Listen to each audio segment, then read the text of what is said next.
Hey, this is Ryan at Movieclips, and we are here with our very own Blair, who just got Hello. back from Sundance, and we're going to talk to him a little bit about his experience there. Now, you saw two of the highest profile Sundance films, which are Upstream Color and Fruitvale. Fruitvale just won the Grand Jury Prize. Yes, and the Audience Award. And the Audience Award, so it kind of cleaned up very well. But let's talk about Upstream Color first, which, for those of you who don't know, is the follow-up to Primer by Shane Carruth. Primer was a movie that he made in 2004 for $7,000. That's actually a pretty incredible movie.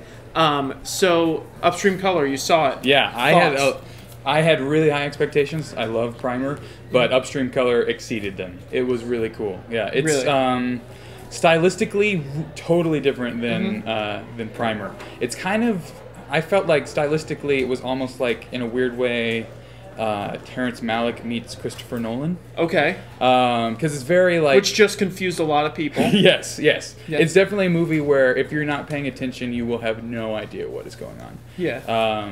So that's part of the fun of the movie, is trying to actually just figure out what's happening. But it has a lot more, like, I think, philosophical and like emotional things to say than like an average like genre movie that Christopher Nolan would do. Where will we go? They could be starlings. Everybody there knows, and they look at me in a certain way, and they talk to me in a certain way, in a way that you don't look at me yet. Primer, like, it's kind of like the third act, you're like, what's going on? I don't know anymore. But with this, it's from the beginning, you're like trying to figure out what exactly is going on. So you're huge in the Upstream Color camp. Yes, it's an excellent movie. Yeah. All right, great. One of my favorite movies I saw there, so great. I'd give it. Awesome. So Fruitvale, which, like we said, is getting a huge amount of attention. You saw it. What did you think? I liked it a lot. Yeah, it wasn't my favorite film that I saw there, but it was really good. It was.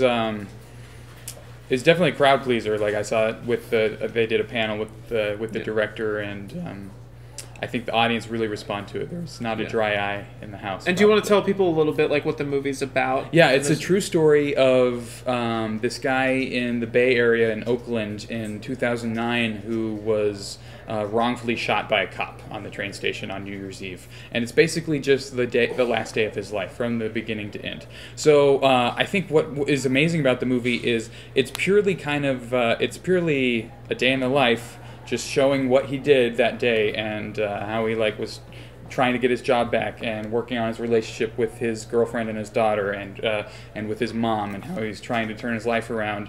And then, but the whole movie managed to be interesting and entertaining and engaging, because you know what's going to happen, because at the very beginning of the movie they show the cell phone footage of him getting shot, so you know where this is headed. Right. So the whole movie is kind of a ticking clock. Exactly. What you're saying, like, it reminds me of what Paul Greengrass did with United 93 a few years back, which was he just had a movie that showed.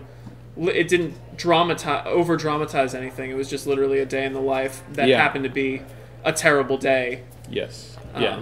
So it's definitely like an issues movie and an awareness movie, but it was made by a guy who's like 26 from the Bay Area, the same age as the guy who got killed, and so it was definitely impactful movie. Yeah. And a friend of mine did the sound on it, Dave Turner, so that was cool. Like, he got to go to the after party. Yeah, and I'm sure that's a movie that people kind of get a chance to see. Like, I'm sure it'll get picked up, especially with all the awards that it won. Now, you saw two movies that aren't really on many people's radar, but you really love, so you want to talk about those? Yeah, I saw this movie called Metro Manila, which the whole time I was at Sundance, I was like, this is my favorite movie, Metro Manila. I didn't talk to a single person who saw it other than me.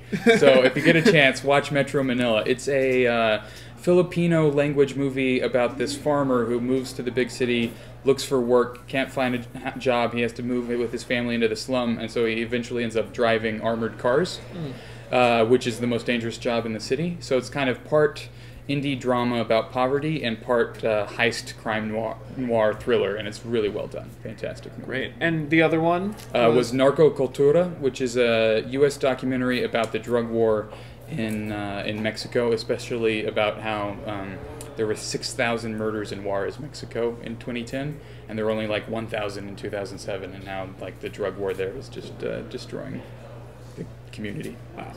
But very impactful. Intense, It's very intense, but really good. Did you get the chance to see any interesting panels while you're there? I know that most of the filmmakers are there themselves. Yeah. So. I saw a panel with Blood Brothers, which was the movie that won the Grand Jury Prize for Best Documentary and the Audience Award for Best Documentary, which that's usually a rare thing, that a movie can please the judge panel, and the audience. So both Both Fruitvale and Blood Brothers did that. Blood Brothers, I got to go to a panel with the guy that it's about. It's about this guy, I think he's also like 26, 27, and he's like a young American male version of Mother Teresa. He basically just decided that he wanted his life to mean something, so he picked up and moved to India, and he works in an orphanage for kids who have AIDS, and he just like hangs out with them and builds relationships with them, and like there's death all around him, but he's just like trying to make a difference. Yeah, so and it's very I've powerful. seen just the trailer, and we'll be putting clips up of the trailer. It looks heartbreaking. It's an amazing story. Yeah, I imagine it's heartbreaking, but it's so hopeful and it's so inspiring. It looks like just one of those movies again, like Not a Dry Eye in the House. At the end. I can't wait to see that. Definitely. So overall, good year at Sundance it for was you. awesome. Yeah, amazing experience. Yeah. So hopefully, I mean, we're all hoping that we get to see these movies get a big release and that they get picked up. Blair, thank you so much for being with us. No problem. And you comment below. What'd you think of Sundance this year? Are you excited to see the movies? Let us know. Until then, I'm Ryan. This is Blair. Blair, adios. Thank you for watching.